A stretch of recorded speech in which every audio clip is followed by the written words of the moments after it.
Este caso se podría decir que empezó con el efecto mariposa, una acción minúscula como el aleteo de un insecto que puede causar de forma directa y literal un gran desastre al otro lado del mundo. Pero esta vez no fue ni el aleteo de un insecto ni un evento del otro lado del mundo. Su caída comenzó con un escupitajo y empezó en pleno centro de Montevideo. En enero de 2023, Romina Celeste Papazo fue condenada por escupir a una funcionaria de la Intendencia de Montevideo durante un acto donde había sido orador Lula da Silva. El episodio la convirtió en un personaje polémico y fácilmente desacreditable. Romina Celeste publicó un mensaje en redes sociales. Decía textualmente: "En un video voy a hablar de un pedófilo que tenemos metido en la política hace 30 años. No nombró a Penades en ese primer mensaje, pero después lo identificó. 2 meses después, el 28 de marzo, apareció ante las cámaras y pronunció un nombre que hasta entonces parecía protegido por su propia trayectoria: Gustavo Penades. Y contó su historia. Cuando ella tenía apenas 13 años, Penades la levantaba del Parque Valle, la llevaba a un motel y le pagaba por sexo. No estaba señalando a un desconocido, hablaba de un senador del Partido Nacional, un dirigente del herrerismo con 4 décadas de militancia, expresidente de la Cámara de Diputados, legislador durante varios periodos y uno de los principales negociadores parlamentarios del gobierno de Luis Lacalle Pou. La denuncia parecía improbable por una razón que no tenía relación con los hechos denunciados. Quien denunciaba era Romina Celeste, una militante conocida por sus provocaciones, enfrentamientos públicos y posteriores contradicciones. Acusaba a uno de los hombres más respetados dentro del partido de gobierno en ese entonces.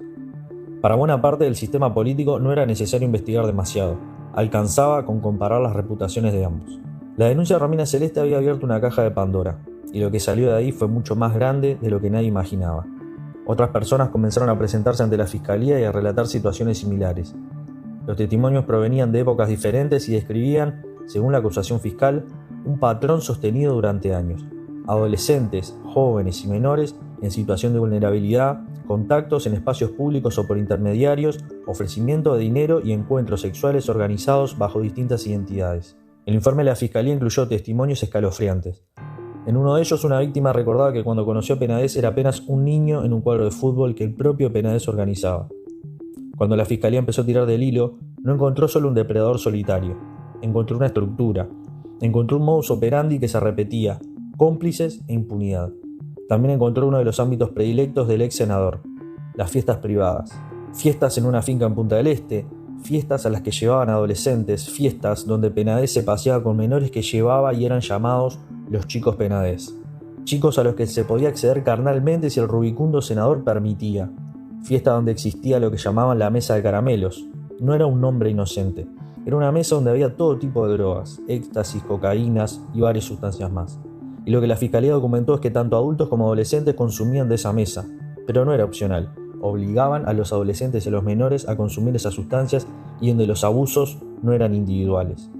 La fiscalía documentó que Penades les prometía empleos en el Palacio Legislativo y en la Intendencia de Montevideo. Les ofrecía una salida de la vulnerabilidad y a cambio les exigía todo. Pero para entender la dimensión del caso Penades no alcanza con enumerar delitos. Hay que comprender quién era el acusado antes de que todo comenzara a derrumbarse. Gustavo Penades inició su militancia política durante los años de la dictadura, creció dentro del herrerismo, el sector históricamente vinculado a la familia Lacalle, y construyó una carrera prolongada y discreta. No era un dirigente de grandes discursos ni un candidato con una extraordinaria popularidad electoral. Su poder era de otra naturaleza. Penades conocía el Parlamento, dominaba sus procedimientos y sabía negociar. Había sido edil, diputado, senador, presidente de la Cámara de Representantes y presidente del Parlamento del Mercosur. Durante el gobierno de Lacalle Pou se convirtió en uno de los articuladores de la coalición oficialista. Era el hombre que hablaba con todos. El libro Gustavo Penades, Dos caras de un hombre con poder, publicado en 2025 por los periodistas Carolina de Lisa y Martín Tocar, reconstruye precisamente esa dualidad. Los autores entrevistaron a más de 100 personas para comprender cómo podían convivir el dirigente confiable, el amigo incondicional y el operador parlamentario con el hombre descrito en los testimonios que llegaron a la justicia. La pregunta central del libro no es solamente quién era Penades, es cuántas versiones de Penades podían existir al mismo tiempo sin encontrarse entre ellas y cómo la más perversa se escurría entre su rol político y su exposición pública. Para sus compañeros políticos era un hombre leal, eficiente y confiable. Para parte de su familia era una persona protectora y generosa. Para quienes comenzaron a denunciarlo, en cambio, era un adulto poderoso que buscaba adolescentes y menores, ofrecía dinero y utilizaba identidades diferentes para ocultar su vida sexual. El libro de Elisa y Tocar agrega un testimonio que hasta entonces no formaba parte pública del expediente. Javier Viana relató que conoció a Penades cuando tenía 17 años y el dirigente era edil de Montevideo. Según su relato, la relación incluyó control, violencia, encuentros sexuales y situaciones que se prolongaron durante varios años. Viana también describió fiestas y ámbitos privados vinculados a esa vida paralela. El testimonio publicado en el libro tuvo consecuencias judiciales. La fiscalía se comunicó con Viana y solicitó que declarara como prueba anticipada. El libro también permite observar un elemento que atraviesa todo el caso. Penades no actuaba solo. Su poder no dependía únicamente de una bancada parlamentaria, se apoyaba en una red de vínculos políticos, familiares, profesionales y partidarios construida durante décadas. Por eso, cuando apareció la primera denuncia, la reacción más inmediata de varias figuras del oficialismo no fue reclamar una investigación independiente, fue defender al senador. El presidente Luis Lacalle Pou dijo que le creía. Explicó que conocía a Penades desde hacía aproximadamente 30 años y que sería un mal amigo si ante una acusación de esa naturaleza comenzara desconfiando de él. Luis Alberto Heber, siendo ministro del Interior en ese momento, también salió públicamente a respaldarlo. Dijo que conocía a Penades y calificó inicialmente las acusaciones como una difamación. Juan Martín Rodríguez, diputado del herrerismo y uno de los dirigentes cercanos al senador, expresó su total respaldo y reivindicó su liderazgo. Penades recibió inicialmente el beneficio de la duda por su trayectoria. Sus denunciantes cargaron con el peso de demostrar que eran confiables. La lógica era sencilla, nosotros los conocemos. A medida que aparecían nuevos testimonios, el respaldo político comenzó a resquebrajarse. Penades solicitó licencia, renunció al Partido Nacional y el Senado votó por unanimidad su desafuero para que pudiera ser investigado sin inmunidad parlamentaria. El 10 de octubre de 2023 fue formalizado y enviado a prisión preventiva. La Fiscalía le atribuyó múltiples delitos sexuales, entre ellos retribución o promesa de retribución a menores para realizar actos sexuales, abuso sexual especialmente agravado, violación, corrupción de menores y otros delitos vinculados a la investigación. Desde entonces, la defensa de Penades ha sostenido su inocencia, cuestionando la credibilidad de los denunciantes y denunciando irregularidades en la investigación. Su familia también ha afirmado públicamente que la causa fue construida contra él y que existe una persecución política y mediática. Incluso abrieron una cuenta de Twitter para defender a Gustavo Penades. El comportamiento posterior de Romina Celeste le proporcionó a la defensa uno de sus principales argumentos. En 2024, Romina Celeste participó en la fabricación de una denuncia falsa contra Yamandu Orsi, entonces candidato presidencial del Frente Amplio. Fue condenada por ese episodio. También quedaron expuestas conversaciones falsas, contradicciones y acciones destinadas a engañar a periodistas, abogados y dirigentes políticos. A partir de ese momento, el caso Penades se enfrentó a una pregunta inevitable. Si la primera denunciante había mentido en otro caso de enorme relevancia política, ¿podía haber mentido también sobre el senador? La causa contra Penades no depende exclusivamente del relato de Romina Celeste. La acusación fiscal se apoya en un conjunto de denunciantes, declaraciones anticipadas, pericias, registros y elementos obtenidos durante la investigación. Romina Celeste pudo haber dicho la verdad en un caso y mentido en otro, también pudo haber mentido en ambos, pero esta determinación no corresponde a la opinión pública, sino a la justicia.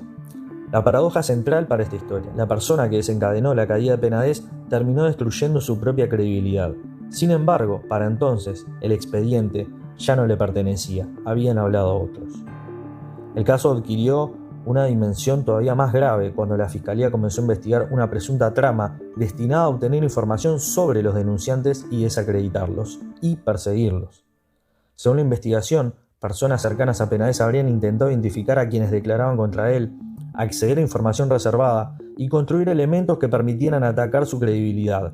En esa causa fueron investigados funcionarios públicos, policías, un director de una cárcel y otras personas vinculadas directa o indirectamente al ex senador. Existe una protección simbólica: el prestigio, la amistad, la pertenencia partidaria y la presunción de que alguien respetado no puede haber cometido determinados actos. Pero también existe una protección operativa: contactos, acceso a información, intermediarios y personas dispuestas a actuar para preservar al dirigente. En julio de 2026, casi 3 años después de la formalización, el caso entró en una etapa decisiva. Durante la audiencia de control de acusación, la Fiscalía volvió a solicitar una condena de 16 años de prisión para Gustavo Penades. La acusación abarca 13 situaciones y más de 20 delitos.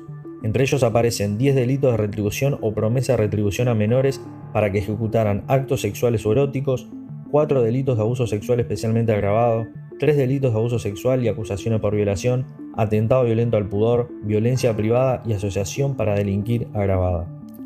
La defensa cuestionó distintos aspectos de la acusación, reclamó conocer con exactitud las fechas de nacimiento de los denunciantes para determinar sus edades al momento de los hechos y discutir la aplicación de las figuras penales. Gustavo Penades permanece privado de libertad y enfrenta una acusación fiscal de extrema gravedad, pero todavía no existe una sentencia definitiva que lo declare culpable. Aunque el resultado judicial todavía no está escrito, la dimensión política del caso ya es irreversible. Uno de los dirigentes más importantes del Partido Nacional pasó de coordinar la bancada oficialista a escuchar desde prisión una acusación por más de 20 delitos sexuales.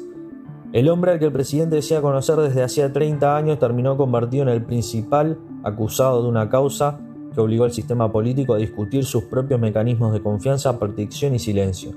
Por eso, el caso Penades no es solamente la historia de un senador acusado de abusar y explotar sexualmente a menores. Es también la historia de una sociedad que distribuye credibilidad de acuerdo con la posición social de quien habla. Es la historia de un partido que primero defendió a uno de sus principales dirigentes porque lo conocía y luego debió votar su desafuero por unanimidad. Es la historia de denunciantes que tuvieron que enfrentar no solamente un hombre, sino la reputación acumulada alrededor de ese hombre.